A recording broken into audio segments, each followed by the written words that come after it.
Now, when we're All in this right. talk, are we actually seeing your screen here?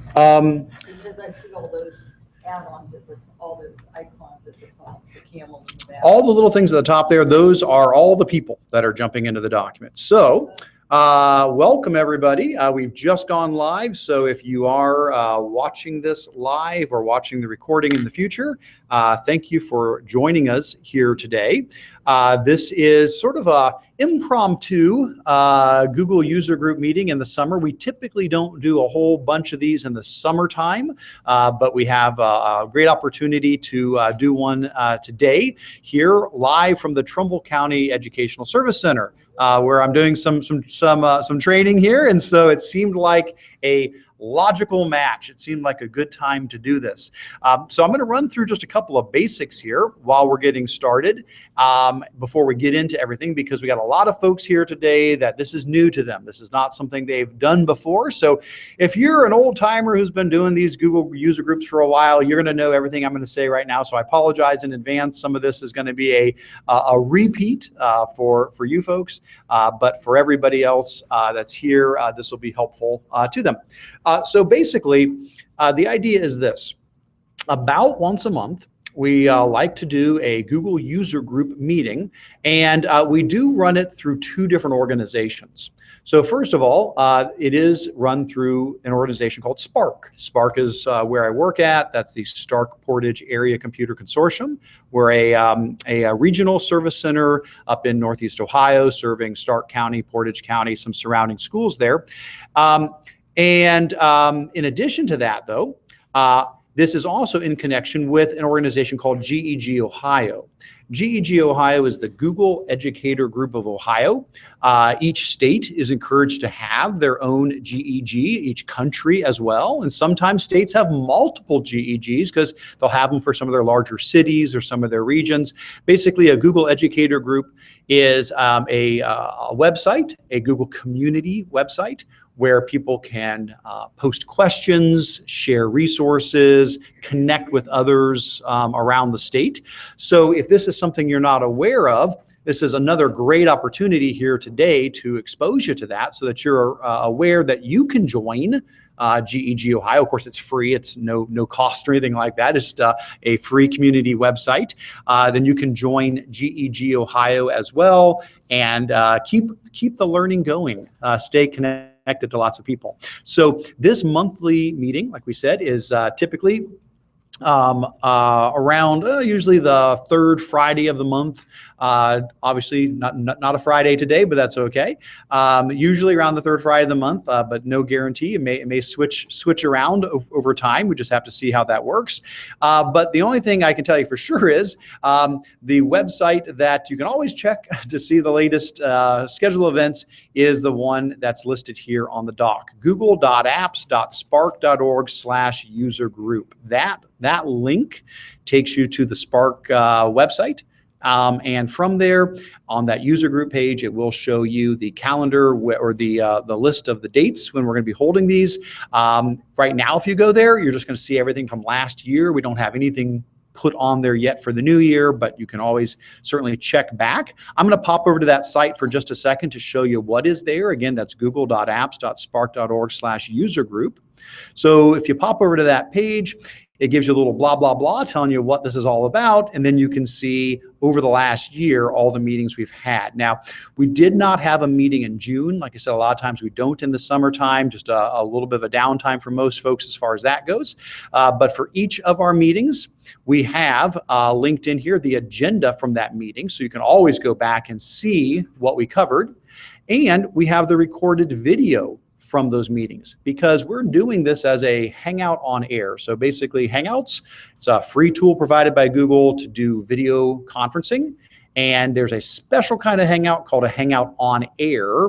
That is what I'm using here today, which does two things. It broadcasts the video out live, so as many people that want to watch it can.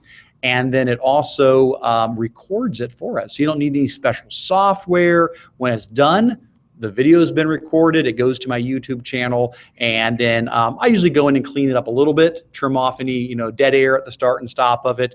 But you can always go back and catch these later. So if you say, Eric, this is really cool, I'd love to participate these in the future, but it's on a date or time that's not good for me, please realize you can always go back later and watch the YouTube video at your leisure to catch up on all the stuff from that, or jump into the document to see what was in there. Okay, so that's the website, and this is the document then that we use as well. Now, this document is a standard Google document. Nothing to, I can take this out of there now. We have started. It's nothing fancy, just a regular Google document, but it is editable. Okay, so when I create this Google document and put it out there for folks, it is actually something you can type in. There are certain parts of the document that lend themselves a little bit more to that. So for example, if we scroll on down through the agenda, further toward the bottom, there's a section called Questions and Answers, and a section called Show and Tell. And that's a great place for people to drop in any questions you have or anything you would like to share. So not that you can't type in other parts of the doc, that is certainly fine. But each month we encourage people, if they have questions, to throw them in the Q&A section. And the show and tell, we just love to hear neat things that are happening. If your school is doing something creative with Google Apps, this is a great chance for you to kind of toot your horn and put in there a blurb of what you're doing, maybe a link to some information about it, and that would be fantastic. Now, today, I'm pretty much going to be running this one solo. Usually, I'm joined by my partner in crime, Anthony, who's at Spark as well. But at the same time, I'll also mention anybody else who would like to jump into Hangout in the future. We always invite people to do that as well. So you will see a note there that if anybody would like to be in the video conference rather than just watching it, we've got a room full of people here today, but if somebody was at a different school and they wanted to actually jump on and talk and share, I am more than happy to pull people into the Hangout with me and turn it over to you and let you share stuff as well. So that's the big picture idea of what this is. Now what do we do in the meetings? Well, basically, it's usually the following. Typically, we start off with a little introduction, a couple of quick updates, and then the main first half of our meetings are usually what's new in Google. There are so many new things. Google is constantly putting out new information, new features. And so this is just a way to say what happened in the last month so that you can go back to your school, go to your teachers, go to your students, always be in the loop on what are some of the most important updates that have happened. So we usually spend a little bit of time going over that. That's usually about the first half of the meeting. The second half then is typically Q&A and show and tell, where people ask questions and we share ideas and so forth. Now today we're not going to go the normal length of a meeting. We are working within the confines of the training that we're doing here, so we're going to keep this one quite a bit briefer. But normally I'd say it's reasonable for these to go about 2 hours. So just so you know, they can usually go about 2 hours to cover all of that material. All right? All right, good stuff. Well, let's go ahead then. I think for those that were brand new to this, I hope that's caught you up again. Those that have watched these in the past, I apologize. You can hopefully skip over those last 10 minutes because you already knew all that stuff. But for everybody that's here today, hopefully that gives you a good idea of what these are all about. And even though, like I said, it is through Spark, it is also through GEG Ohio, so it's open to anybody. Whether you're, in the Northeast Ohio area, anywhere in Ohio, or honestly anywhere in the world, we don't mind. We're happy to have anybody join us or take advantage of the resources in these. All right. Let's go ahead and get started. I'm just going to double check, make sure everything is still running properly before I go too far into here. It does look like it is. Yes, everything is still going good. All right. We'll keep on going. If anybody is watching, I do see some folks are with us live. If for any reason there's an issue, please let me know. Maybe throw a comment in the doc if my audio cuts out or something weird like that happens. If not, I'm going to assume you all can hear me just fine, and we will just keep on going here. All right. So first thing first. Links, we've already gotten through that as far as the link for the user group itself. One thing that is optional, but I would encourage you guys to do under the important links, there is a link to the sign-in form. Now, here's the idea.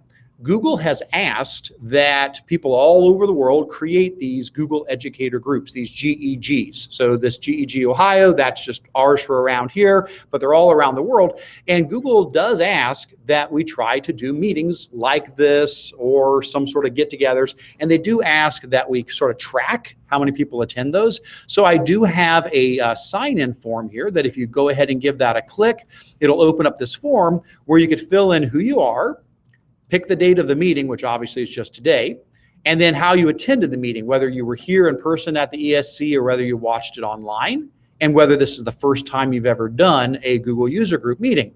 Now, I am not going to give your information to anybody else. It's not like that, but I do report the numbers to Google. They like to know, how many people did attend your meeting, so I do take the raw numbers.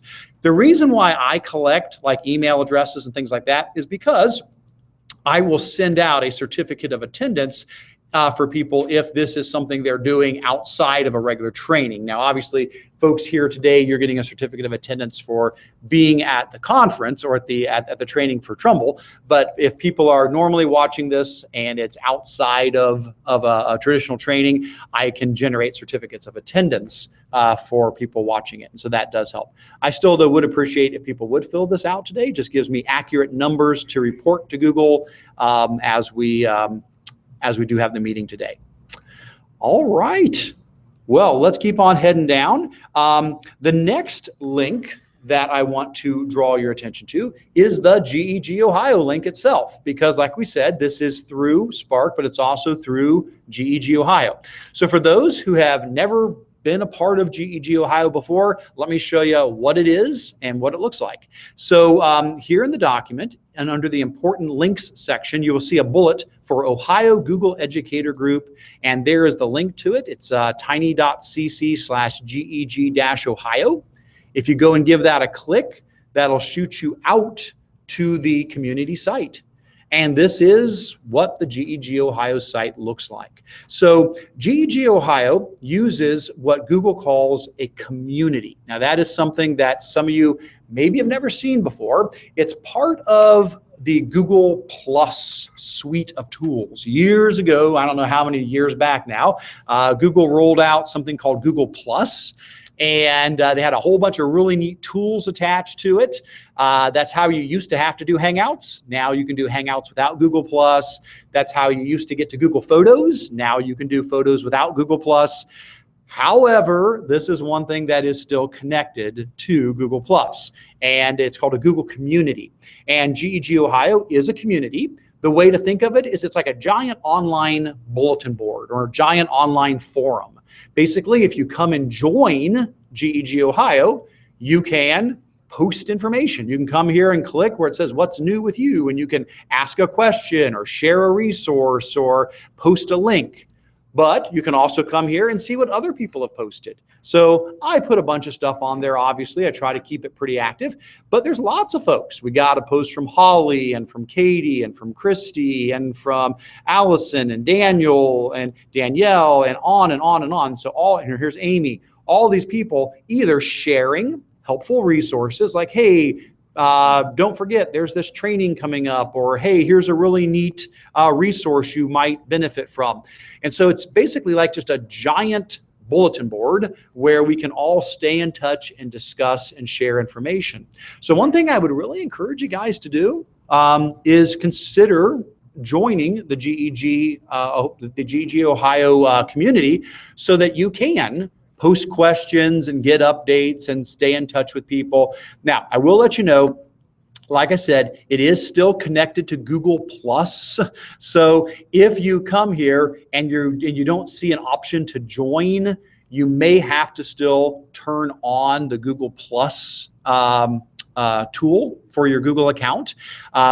If need be, I can certainly chat with people later and show you how to do all that. Google Plus is found under your waffle button. You'll see it right there in your waffle button. If you don't have Google Plus turned on, you will need to actually have Google Plus activated on your account to be able to join the community. It is possible sometimes schools turn that off, so I cannot guarantee that your school has Google Plus turned on. If for some reason your school has blocked Google Plus, please don't forget, you can always just create a regular Gmail account, just a personal Gmail account. And from that personal Gmail account, you could activate Google Plus, and then you could join the community. So that is the only requirement to entrance. There's no cost. There's nothing like that whatsoever. But the way Google has it set up is to actually join a community, you do have to have Google Plus activated on your account, which is basically just a matter of going in and saying, turn this on. For the most part, it's pretty much all that is. So anyway, this is the website that we post all of our resources. And I would encourage, like I said, as you move forward from the training we're doing here at Trumbull, or for anybody who is watching this later on, if you have not joined the community, we have over 1,500 educators from all around the state of Ohio that have joined GEG Ohio, and we'd love to add you guys to that list so that you can stay plugged in and share and learn after the fact. All right. So at that point, actually I'll put that number in, 1533. I usually don't get our updates in right away. So GEG, we're up to 1533. Very good. Nice job, everybody. Excellent. All right. And again, joining is optional, but I would encourage you to consider joining the community there. Any questions before we move into the stuff? Anybody have any questions so far? I know we're broadcasting, so everybody's going to be very shy now. Everybody in the room, nobody's going to say a thing. They're like, I'm not going to say anything. Yes. Well, yeah, if you don't have Google Plus as an option, you got a couple options. One is, talk to your school tech folks and say, hey, listen, I totally understand why maybe you've got that turned off for the students. We don't need them, using that perhaps. But for teachers, we would really benefit from it. It would let us join communities. Because guys, GEG Ohio is not the only community. There are thousands and thousands and thousands of Google communities out there. There's Google communities for math teachers and science teachers and special ed teachers and Chromebook users and all kinds of communities. So you could go to your school and say, hey, is it possible? Would you consider activating Google Plus for just the teachers? So that is certainly an option. The other option, like I said, is you certainly can just use a personal Gmail account. So if you've got, so-and-so at gmail.com, then that would be a personal account, and a personal account can absolutely join Google Plus and then could join the community. So if you wanted to join through a personal account rather than a school account, that is absolutely fine as well. Okay. By the way, if you do join, just for what it's worth, up here in the top left-hand corner, right underneath the name GEG Ohio, there is a button you can click to toggle whether you want notifications on or off. I typically turn them off for a lot of my communities just because it's too much email. But in a case like GEG Ohio, if it's one you really want to make sure that you don't miss a post, toggling that from off to on, basically it just gives you an email notification if somebody posts something new to the community. And we don't get that many posts, maybe, couple a week, maybe, 4, 5, 6 a week, something like that. So if you don't mind getting an email from there letting you know, hey, there's been a new post, that's a nice way to stay in the loop also. That way you don't miss new things when new things come around. So that little notification can be switched on and off up there in the top. All right. Any other questions before we dive on in? Yes, ma'am. Well, I joined the Google Plus community. I made myself a quick profile. And when I clicked home, so I followed some math people I recognized. Sure. And when I clicked home, I'm not sure what home I went to. I ended up in Sure. Well, Google Plus has its own sort of like welcome page to it. So for example, if I go to my regular account, let me jump over to my regular account here for a second. And if I go to Google Plus on my regular account, what you're going to see is information from people that might be sort of like my friends on Google+. So Pete Vogel's here and Larry Filazzo and people like that. So it's a lot like following people on Twitter or having friends on Facebook. So yep, that's what that Google+ page would be. If you just go to Google+ after you join, you're going to get a page that's going to show some recent posts from people that maybe you've connected with. That's right. That's right. You got it. All right. Well, again, if anybody does have questions afterwards about, again, Google+, joining the community, please let me know. I don't want to take up any more time on that for those who are comfortable with it or know it, but I am absolutely happy to help anybody and take you through the steps if you're not sure about how to actually get Google+ activated and join the community. So at this point, we're going to go ahead and use the time we have to pretty much run through what's new in Google Apps. This one is going to have some old news and some new news because we did not have a June meeting. Like I said, normally we have a once a month meeting, didn't have anything in June because it was summertime. So there's a few things that kind of snuck in between the May and June meeting that didn't make it into any of the meetings. And then we've got the new things from the last month. And we're not going to go through every single one of these in great detail, but it will give us a chance to at least get you guys caught up to date and realize what are the new things, what new stuff has come out here recently. And while that's going on, again, please interrupt me if you've got any questions on these. And at the bottom, if you've got anything for Q&A or if you've got anything to share and show and tell, please feel free to type those in. So let's do a little bit of old news first, just to touch those briefly, and then we'll spend more time on the new news. So some things that came out that we didn't get a chance to talk about in our last meeting. Google Slides did add the new Q&A feature. Has anybody tried that out yet in Google Slides in this room?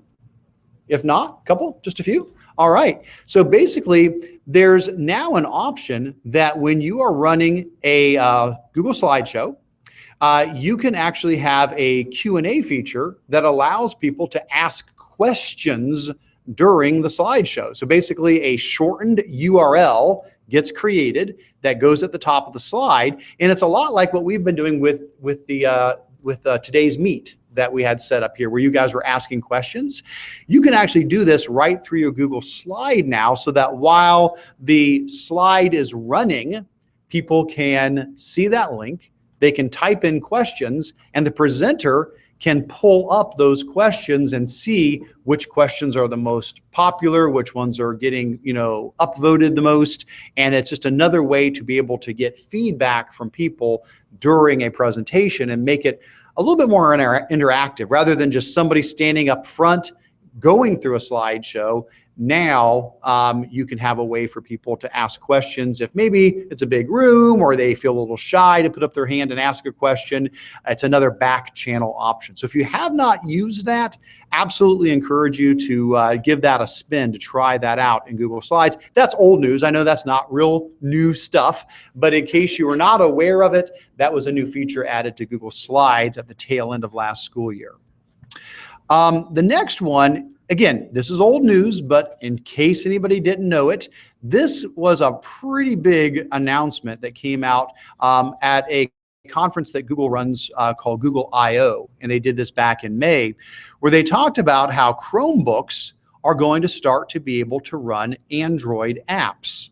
Now, that is a real big change, because up till now, if you've got a Chromebook, obviously you can go to any website, you can use web extensions, you can use web apps, but the whole world of Android was sort of its own ecosystem, its own separate thing, where you'd have, all these different mobile apps on your phone or tablet.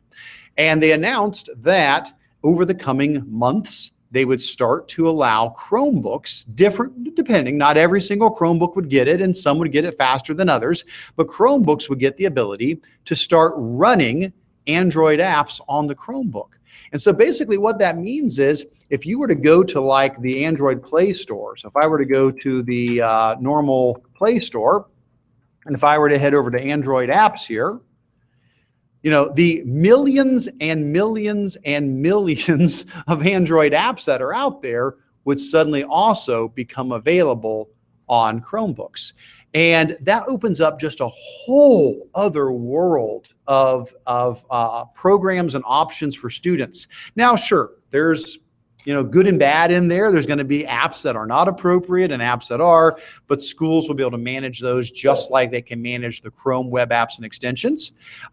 One thing or a couple things that come to mind here that I think are worth noting is we're seeing a lot more Chromebooks that have touch screens. That's becoming a more common thing. That's going to play in so nicely with having these Android apps being able to run on there, because it will be almost like using your Chromebook as a tablet. So the Chromebook's going to be sort of the best of both worlds. It'll be, a laptop with a keyboard. It'll run all of the Chrome web apps and extensions, but then it's also going to be able to do all the tablet apps as well that you have from Android. So that, again, not a new thing, but something that got announced late last year. And if you weren't aware of that, definitely wanted to make you aware. There's a few more notes further down about that. But we've started to see the first few Chromebooks supporting Android apps. We'll skip over a couple of these, just make you aware. Back in May, they also talked about a cool mentioning apps, talking about mobile apps. If you missed this one, there's a science journal mobile app that Google released, which is really pretty cool. And basically, it's a mobile app that allows you to record live data using all the sensors on your phone. So if you have a phone or a tablet, I guess it would work as well. I've actually installed this on my phone. And this is a free app called Science Journal that Google released. And basically it allows you to choose what it is you want to record. And so you can say, I want to record the acceleration, so like how fast I'm moving, or I want to record sound, how loud things are, or I want to record brightness, how bright things are. And when you start recording, basically it'll use all of your phone's sensors and it will record all of that data for you that you can then turn around and use that data for scientific, processing, analyzing, drawing conclusions from. So you can now turn your mobile device into sort of a lab probe by using that mobile app. So if you're not aware of that one, I want to make sure you knew that. And then the final piece of old news before we get into things from this last month, this one definitely got a lot of attention. Google announced a new version of Google Sites. I don't know, any Google Sites users here? Anybody use Google Sites? Bunch of people, okay. So Google Sites has been around for a long time, okay? We've been using Sites for many, many, many years. And a lot of folks would say, it was due. It was due for an update. It, hadn't gotten a lot of love, not a whole lot of new updates to it. Felt a little bit old with some of the things you could and couldn't do. And so Google has announced that they are rolling out a new version of Google Sites. I've got a link to their original announcement, and then I have a link here to my blog post that gives you a little bit more details about what's new in the new sites, including a little video there as well about it. If you'd like to see what it looks like, I can pull it up here for you guys. Let me go ahead and go to Sites, and I'll show you real quick what this looks like. So if I go to Google Sites, this is going to be the old version. Let me see if I can find where I've got my new version at. Now I say it, and now I'm probably not going to be able to find where I've got the new version at here. Nope, it's not coming up right now. All right, well, there you go. Best laid plans. Best laid plans. There was a link to it, but it looks like it's down at the moment. Oh, shucky darn. So I was going to show you. I created one the other day in here to do a quick demo, and I don't see it there now. That's okay. That's okay. For whatever reason, at this moment, the new Sites link is not showing up for me there. But as a quick overview of what's new with it, basically, guys, what they're doing is they're trying to make Sites more modern with like drag and drop. Being able to say, oh, I want to add an image onto it, drag and drop it. I want to add a text box, drag and drop it.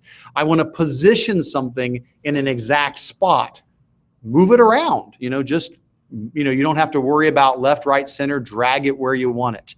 And then something that they really are pushing a lot is what they call responsive design. And what we mean by that is if you look at a website and it looks really nice on your laptop, but then you go to look on a phone and it looks terrible because it just doesn't fit the phone, the new Google Sites will respond. That's what responsive design means. It'll respond to any sort of like tablet or phone or laptop or desktop, and it will scale and look proper on different devices. Now, just so you know, it really is very early right now. And that's why I guess it's unfortunate. I wish I could have shown it to you there real quick, but apparently it's the link is down at the moment. It is very, very, very early on. There's only a few features in it right now. It looks real nice, but it at the moment does not in any way yet match all the features the old version has. So my gut feeling is it's going to be a while. It's still going to be several months, maybe, I don't know, 6 months, maybe longer before it's out of like beta version and is really ready to do everything the old one does plus new. Now, Google has promised, they have promised that when it eventually is done cooking, when it's completely done, it is still beta now, like I said, so, you know, it'll probably come up and down and so forth. But when it's totally, totally done, they promise that the old version will still run for at least a year. So if you got stuff in the old version, they guarantee at least a year afterwards. And they're promising a way to convert. So if you've got old sites created in the classic version, there will be a way to transfer them over to the new version before they turn off the old. So I know that affects a lot of people because some folks have built some pretty big things on top of Google Sites, and just wanted to make sure everybody had a heads up that there is a new version. And there is in my article here on my blog, I do mention how you can sign up for it down at the bottom. Got information here what you need to do to get the beta version turned on for your school if you want to test it out. All right. All right. Oh, somebody said Google Sites is in Google Drive also. Okay, so maybe I can get to it there. Normally I was able to get to it through the old Sites link. Let me try to get to it through there as well. Normally when I go to Sites, I normally get new sites here. And that's why I was saying that was odd that it wasn't showing up there. But you are right. If I go to Drive, they're also including sites in Drive as well. And there it is. Okay, well, maybe, how about that? Maybe we can get to it through there. Let me try through my Drive and see if that gets me to the new sites. And it does. There we go. I was hoping to bring up the one I had created earlier, but this is what the new sites looks like. So there you go. I mean, we can go through if you want to see some more details about it, but basically, here's the site. You can add text boxes, you can add images, you can upload items, you can embed things, you can grab stuff from your Drive, YouTube videos, calendars, maps, lots of things like that. So basically, anything you want to put in here, you can go ahead and click to add a text box. Say, here is some sample text. And of course, I can change, the font size, move this around, drag it to different places where I might want it. So maybe I want it down further. Well, actually, I don't have anything above it, so I probably can't do that. But I could drag it to the side probably. And if I want to add an image, upload an image or grab one from my albums, just grab my profile picture, throw that in. And again, drag and drop, drag it around, grab the edges, make it smaller, make it bigger. So a lot more drag and drop friendly. That's the new Google Sites. All right. Thank you to whoever threw that comment into the doc. Appreciate that. Thank you very much. All right. So let's move on to new news. What's new? What has happened in the last month? And oh my gosh, there's been a lot. Google had a lot of announcements that they made at the ISTE conference last month, which the ISTE conference is the annual conference that is certainly one of the largest educational technology conferences in the world. If not the largest, it definitely is one of the largest, certainly in the US. is the largest ed tech conference that we have. And Google announced a whole bunch of new things at the ISTE conference. We've got a link to those there, but then I've broken several of them out here below where it goes into a little bit more detail. So let me go to the main link and I'll just give you the gist of what they announced at ISTE. So the first thing that they announced was they talked about Google Expeditions and said that Google Expeditions is now available to everyone. So if you didn't know about Expeditions, if that's something you are not aware of, anybody here use Expeditions before?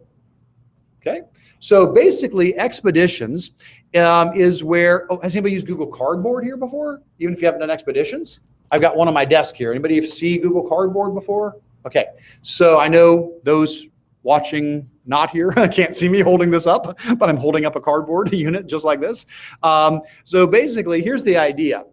Google is really getting into a lot more virtual reality, 360-degree immersive type of experiences. And so one thing they've done to accomplish this is using something called Google Cardboard. And basically Google Cardboard is cardboard folded up to look kind of like a Viewmaster. If anybody remembers as being a kid putting in the view, yeah, you know what I'm talking about. Looks like a Viewmaster. But the thing is, it opens up and you drop your phone down inside of it. So again, I know people that are not in the room with me are not going to see what I'm doing. That's okay. But those people that are here, basically it opens up like this, and then you take your phone, you drop your phone down inside of it, and you close it up. And now you can look into the little eye holes here. And what happens is you will use different apps like Expeditions that'll take your phone and basically split your screen into two halves, one for each eye. And when you're looking through the lenses of Google Cardboard, it really looks 3D. It's very immersive. It's like you're really there looking at it. And so Google Cardboard has been out for a while. That's not a new thing. People have been playing around with it. What Google did is they said, tell you what, why don't we start recording educational things?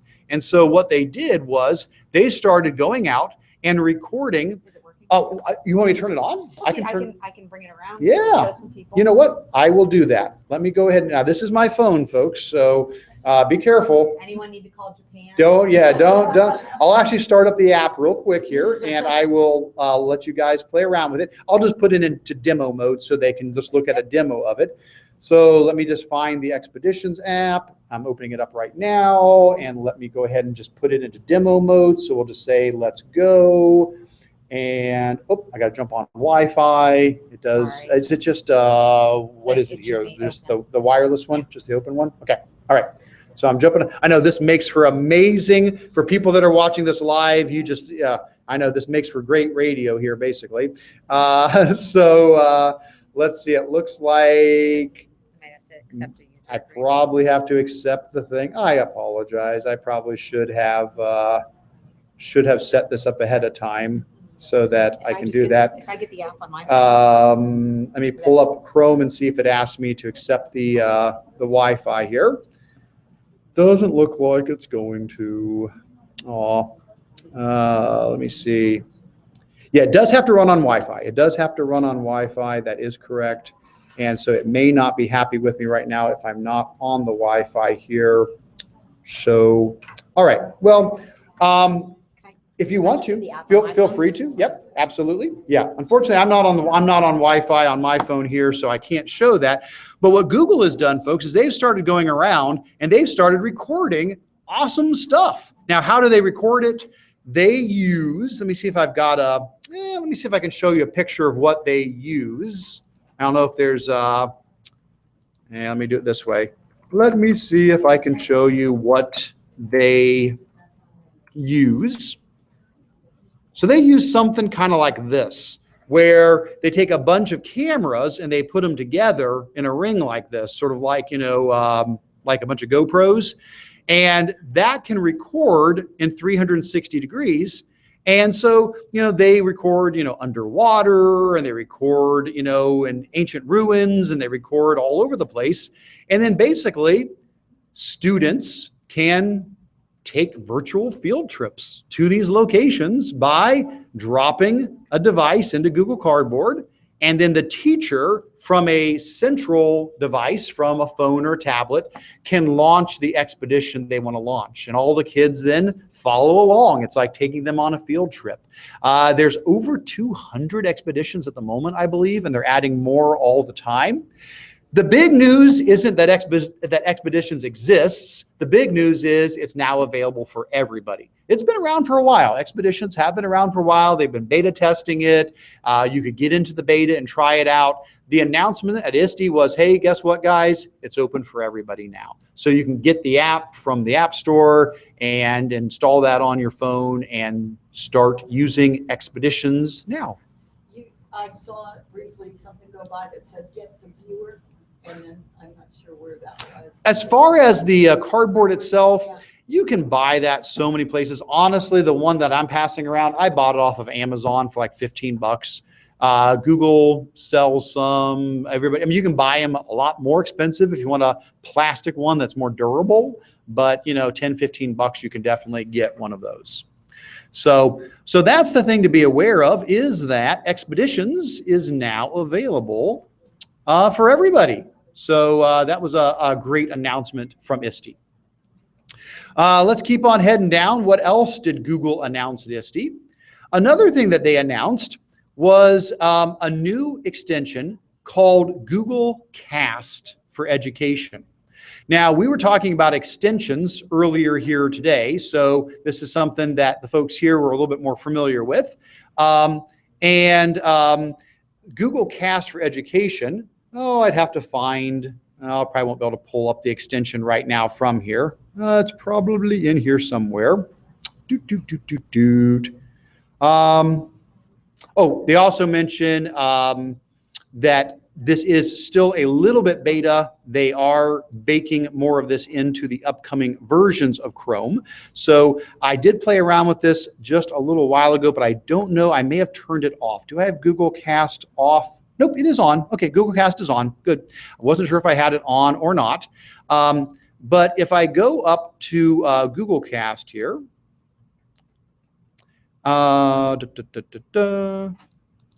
looks like, that's okay. Looks like I may not be able to show that while we're in here as well. And that's okay, that's fine. But let me explain what it does. Basically, here's the picture of it. So basically what Google Cast does is it allows you as the teacher to let students connect their devices, their Chromebooks, for example, to your computer so that they can show their screen on your screen. You may say, well, why would you want to do that? Well, if a student wants to display something and they want to show, a Google drawing they've created or a slideshow they want to run, sure, they could share it with you, then you could open it up. But with Google Cast, what it does is it makes it really easy for you to make your computer, your desktop, your laptop discoverable by the Google Cast app or extension. The students then can click the extension, see your device, and then they can share their screen to your device. You can accept it, and then your screen is showing their screen. That way you can put their screen up on the projector without them having to worry about, can I plug it in? Do I have the right connection? Do I need to, come up front to do this? Right from their desk, they can share their screen. So that was one of the announcements that they made there, was Google Cast for Education is rolling out. Now, I have played with it. We did get it working. It was a little bit flaky the first time, but again, it's brand new, and I know that they are saying that by this fall for school, that they would have it more baked into Chrome. There were some little settings you had to go in to turn on to make it run a little smoother with the older version of Chrome that had been out at that time. Next up, the third thing they announced at ISTE, so those are the first two. They announced Expeditions for everybody, and they announced Google Cast so that students could project or share their screen to their teachers. The next thing that they announced was the ability to do quizzes in Google Forms without the need for an additional tool like Flubaroo. Now, I love Flubaroo. Do not get me wrong for a moment. Love it to death. Does so many awesome things. But there is sometimes a need maybe just to do a quick quiz that doesn't have all of the full features that FluBrew does and not have to install something extra. Well, Google has now baked in the ability to create a quiz that is gradable inside of Google Forms without an extra add-on. So let me show you what I mean by that. If I go to my Drive, and if I go ahead and create a Google form, we'll just call this sample quiz. We'll just do this real quick. Sample, whoops, sorry about that. Tried to click up there. Sample quiz.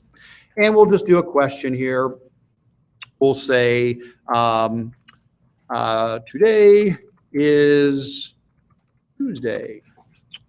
And we'll just do true and false. I know, really tough question there.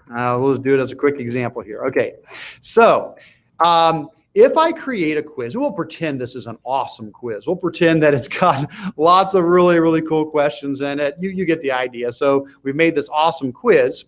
It used to be, if you wanted to grade this as a quiz, you would use an additional tool called FluBrew. And I've got loads of training materials on my Control-Alt-Achieve site and webinars on how to do that.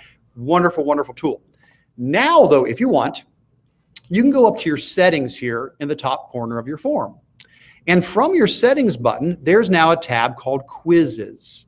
And if you go to the Quizzes tab, you can say, I want to turn this form into a quiz. And when you do that, it gives you some options like, okay, when do the students see their grade? Do they find out right away after they submit it? Or do you want to wait for all of them to be in and then you release the grades all at once? It's up to you, okay? What can they see? Can they see the questions they missed, what the correct answers were, the point values? You can control all those settings there. Now, after you do that, after you say, turn this into a quiz, watch what happens. When I hit save, now I get something new.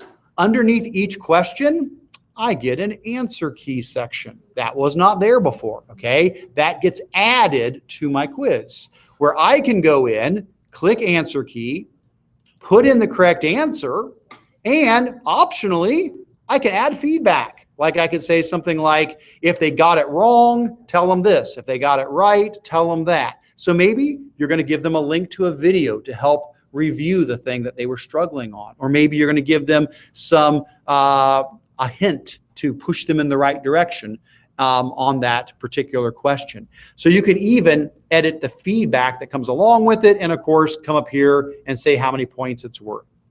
When you're all done, you can click edit question to switch back and keep on building your quiz. So basically now, if you want, you don't have to use a different tool like FluBrew. You can just create a form, put in all your questions, switch the settings here under quizzes to turn it into a quiz. And then for each one of the questions, go to the answer key to set what the answer key is. And then when it's all done, kids can start taking the quiz and boom, can start getting graded right away. So let me go ahead and I'll have my test user take the quiz. Let me grab the, let me tell it to collect the username. Make sure I'm getting his username there. Let's go ahead and let me grab the link for it. Let me go over to my test user. Let me paste that in. And my test user says, today is Tuesday. Is that true? Yes. Submit it. And he has taken his quiz. View your score. Let's click it, see how he did. Excellent. 1 out of 1 point. And so it will grade it immediately as well if you wish for it to. Does it need a spreadsheet to go along with the class? So as far as the spreadsheet goes, it does not, Forms never makes a spreadsheet unless you tell it to. So you would still have to go to responses and you would still have to come here to the spreadsheet button to say, make a spreadsheet. When you make a spreadsheet, what that's going to do is create a spreadsheet that simply is, collecting all that information there for you. But yeah, you certainly could, you could do that. Now, some folks may ask, okay, Eric, does that mean this is the way to go now? No reason to use FluBrew anymore? Well, I wouldn't be so quick to jump to that. Actually, if you're looking at our doc for today, and if you scroll down just a little bit, you will see I have an entry here that goes into more detail about forms, getting the built-in quiz feature. And I did throw in a link saying comparison to Flubaroo. I added a blog post on Control-Alt-Achieve where I tried to do a side-by-side comparison to say, if you've been using Flubaroo for years, you're going to wonder real quick, so is this better, worse, what's happening? So if you follow this link here that says comparison to Flubaroo, it'll take you out to my blog post where if you scroll down, you'll see I put together a chart where I compare side by side what Forms will do with the built-in feature and what Flubaroo can do for you. Honestly, folks, really what it comes down to, if I just had to summarize the whole thing, is they both work great. Flubaroo still gives you a lot more options. So if you just needed to do a quick quiz, using the built-in quiz in Google Forms is great. If you need more flexibility, for example, Flubaroo allows you to grade other kinds of questions, like text box questions. You can't do that with the built-in one with Google Forms. It has to be multiple choice, checkbox, or drop down. It's got to be A, B, C, D kind of questions, okay?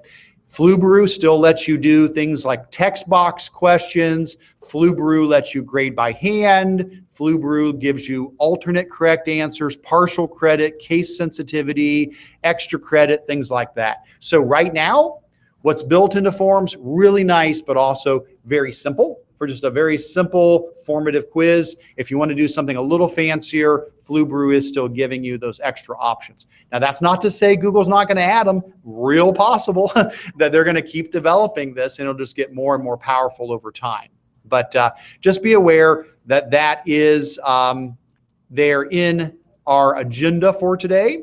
If you scroll down to the section where it says comparison to Flubaroo, you can get a better idea of those. All right, there was one more thing Google announced at ISTE, and let's find the fourth and final thing they announced.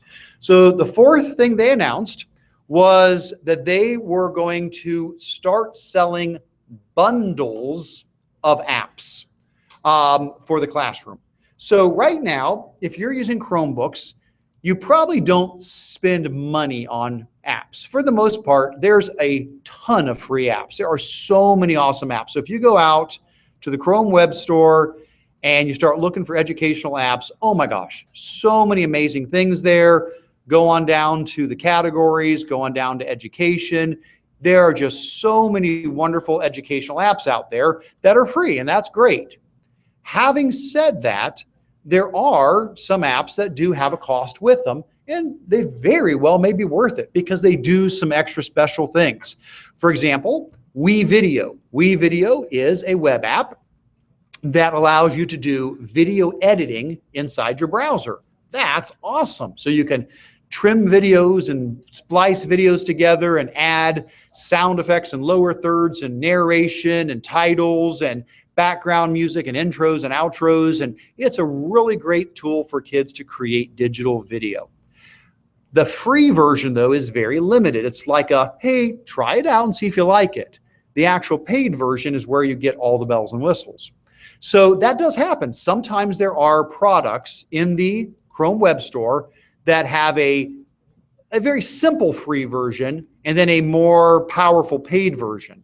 Well, what Google's trying to do is make it easier for schools to purchase those by bundling them together into discounted packages. So their first example of this, and I'm sure there's more to come, is they are doing a bundle of 3 creative apps. So they're taking WeVideo, Soundtrap, and Explain Everything. And all 3 of those are getting sold as a bundle at a discount to schools. Now, if you don't know Explain Everything, that's the one that allows you to do like a screencast where you're talking and drawing on the screen and showing how to do something.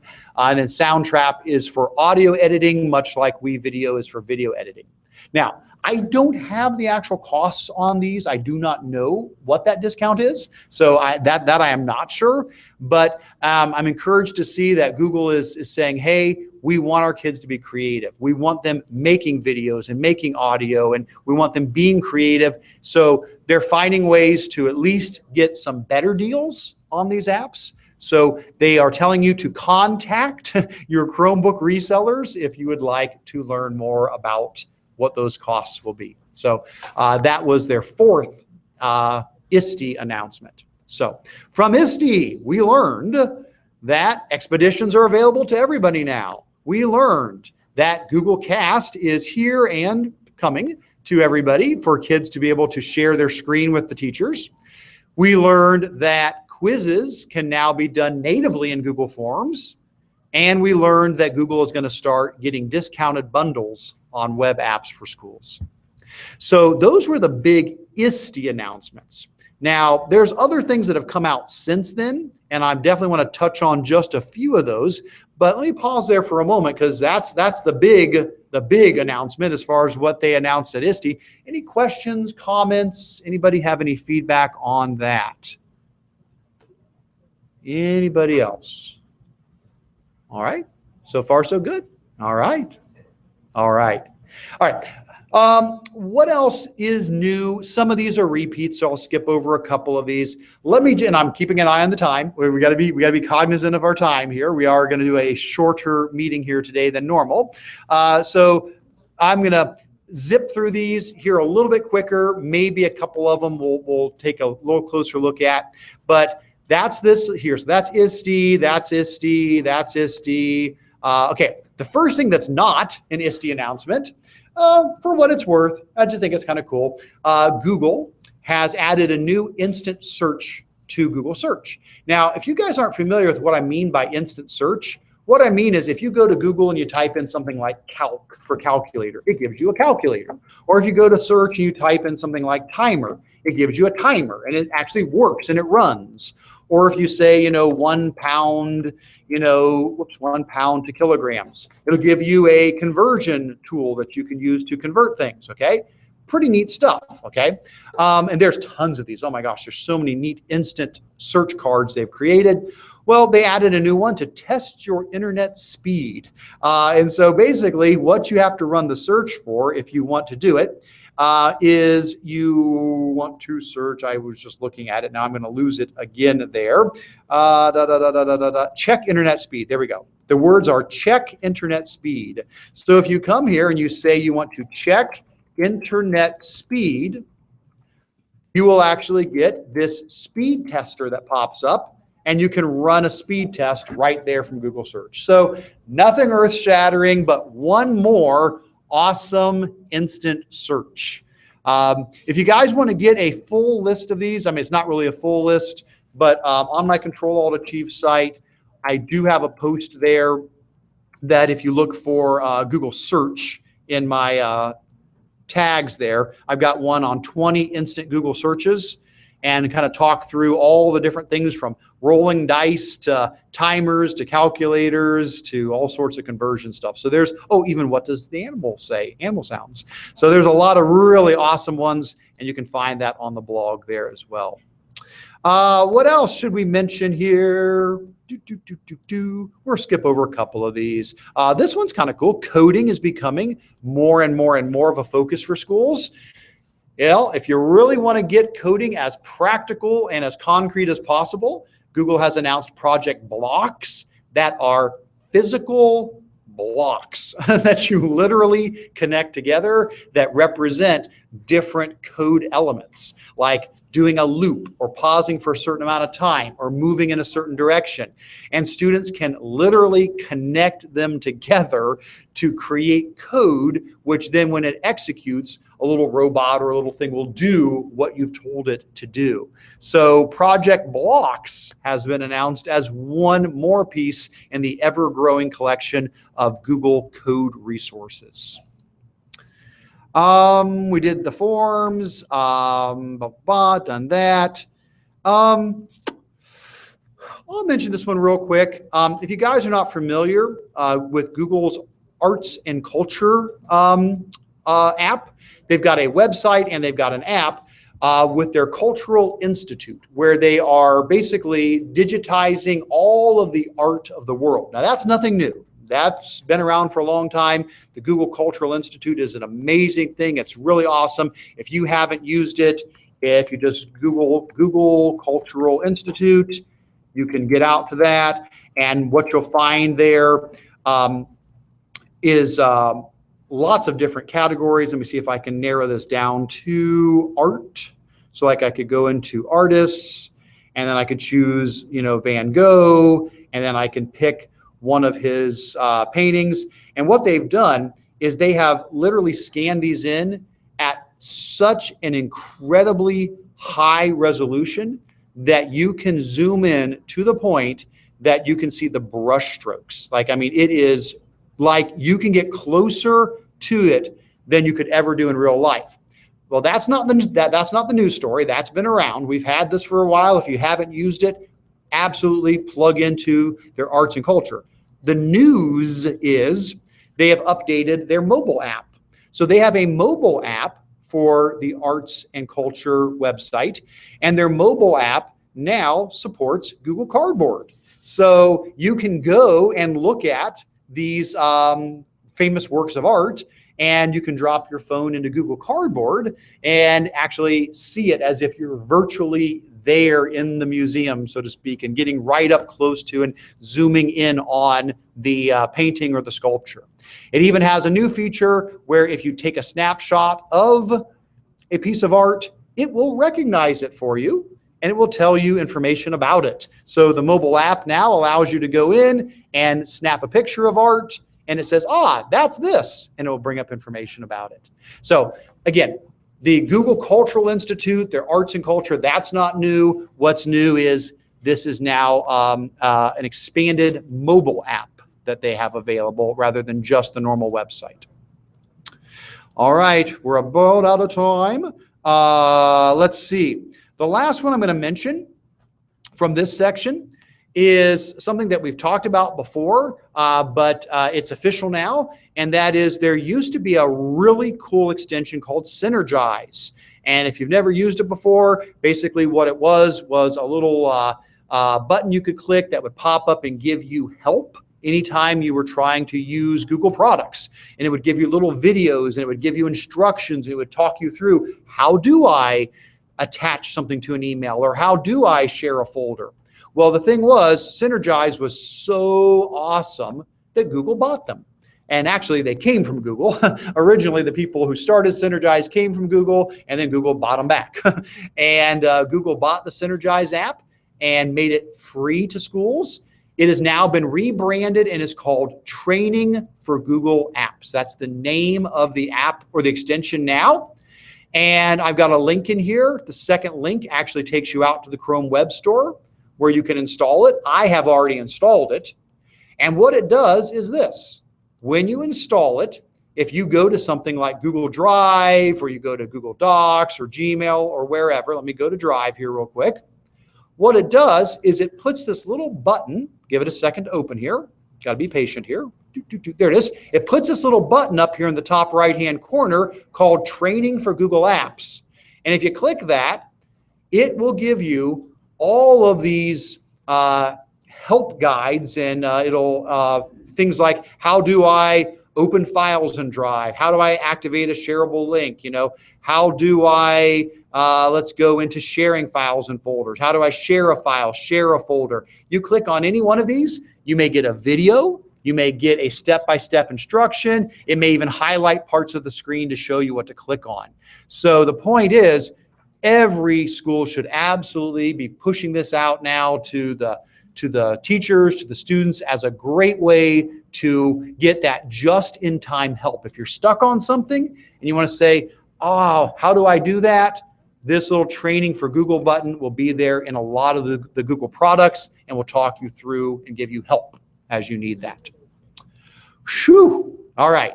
Well, I know I didn't cover everything that's new there, but I did see a couple of questions pop up at the bottom. So let's go real quick and take a look and see what those were. Somebody mentioned, could you upload an expedition to Classroom and have students do this on their own? Would they need the ViewMasters, or could they just look at it online? Okay. As far as creating your own, there's nothing that I've seen yet specifically for expeditions to create your own, but yes, there are a lot of apps on mobile devices that allow you to record things in 360, like panoramic pictures. Inside of, there's one called the Google Cardboard Camera. So if I was in the Play Store and if I went to the apps and I looked for Google Cardboard Camera, there is an app, and that cardboard camera allows you basically to hold your phone out, start recording, and you basically pivot 360. You go around in a circle and it takes a picture all the way around you, and then it stitches it together and it creates a 360 image out of that. So my short answer to you is I am not aware of anything right now that would specifically create something that could be added as a true expedition. But we're starting to see apps come up that allow recording. I'm sure it's only going to be a matter of time before that is more, there's more of an option for that. So at this moment, no, I'm not aware of that. Now, can you view any of this stuff without using Google Cardboard? I mean, if you don't have the Cardboard app itself, the expeditions aren't going to really make a lot of sense to you because they split the screen into two pieces. But there's a ton of stuff that's getting put online nowadays that is still 360. So for example, if I go to YouTube, and if you go to YouTube and if you run a search, I'll just run a search for nature. And if I run a search for like nature, and then if I go to filters right below my search, you will see 360 degrees is now one of the filters. You can search for things and then use the filters button to say, just show me videos that were shot in 360 degrees. And at that point, you're now going to get YouTube videos that are 360 degrees. So if I come here and I play one of these, hopefully this will play well here. If I go to play one, I can now take my mouse, put it on top of the video here, and I can grab with my mouse and I can drag around inside of the video while it's playing. So even without Cardboard, even without a phone, there is now more and more and more immersive 360 degree content just on YouTube, for example. So neat stuff there. Next question. I missed what you said about Flubru versus just having an answer key on a Google form quiz. I think you said that right now it would still be better to use Flubru, but I don't remember why. My answer on that would be Flubru gives you a few more features than you get inside of the new Forms quiz option. And the easiest way to see those features would be right up here in the bullet list under what's new. I have a spot where it says comparison to Flubru. And there's a link right there that if you follow that link out to my blog, I do a little side-by-side comparison. The big difference being Flubru allows you to have questions besides just multiple choice, checkbox, and drop down. Flubru can do text box questions, subjective questions, alternate correct answers, partial credit, things like that. So there's more flexibility in the kinds of questions, but there's obviously a lot of convenience in using what's built into Forms. You just don't have as many options yet in there. So that was the big difference between the two of those. All right. Other than that, I don't see any more questions there. Won't spend really much time at all on the show and tell. Normally, this is where we'd have people share awesome stuff that they're doing. So I hopefully in the future, when we have time to do our more full-length meetings, we can hear more from folks. I do have a link here to a cool website with 150 Google Voice commands. This is one I came across in the last month or so, and I thought that was really neat. If you ever wanted to know all the things you're allowed to say to Google in a search and have it do it for you, that's there. And then I do have a list here of some of my recent blog posts. So just from the summer. Again, since we didn't have a meeting in June, these are some of my recent posts just from the summer. So if you've missed out on any of those, please feel free to check any of those out from the Control-Alt-Achieve site. All right. Well, as we start to wrap this up, anybody here, questions, comments, feedback? Any questions before we start to wrap up? Well, as I've said before, I would absolutely encourage you guys to visit GEG Ohio and join. That would be wonderful. I'll refresh the page and see if anybody's joined. Oh my gosh, 1542. Yeah, we got new people. Excellent. Welcome, new people. So if you have not joined GEG Ohio, I absolutely encourage you to do that. You do have to have Google Plus turned on, so you will need to activate Google Plus on your account for that. But once you join the community, please introduce yourself. Ask questions, share resources, stay connected. This is a wonderful way to keep the learning going all throughout the school year as you are connecting with educators all around the state of Ohio and around the world. And in addition to that, please keep an eye on the website, google.apps.spark.org/user group. Again, that's where we keep a running list of all of the upcoming user group meetings.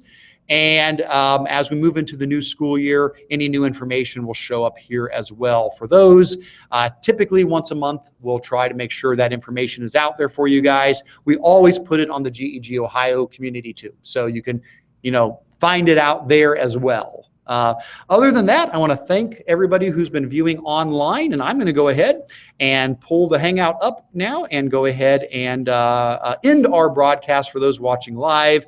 Thank you so much. And if you're watching this in the future, recorded, again, thanks for taking the time. We really appreciate it. Look forward to you joining us in some other upcoming trainings or upcoming meetings in the school year. Thanks so much, everybody.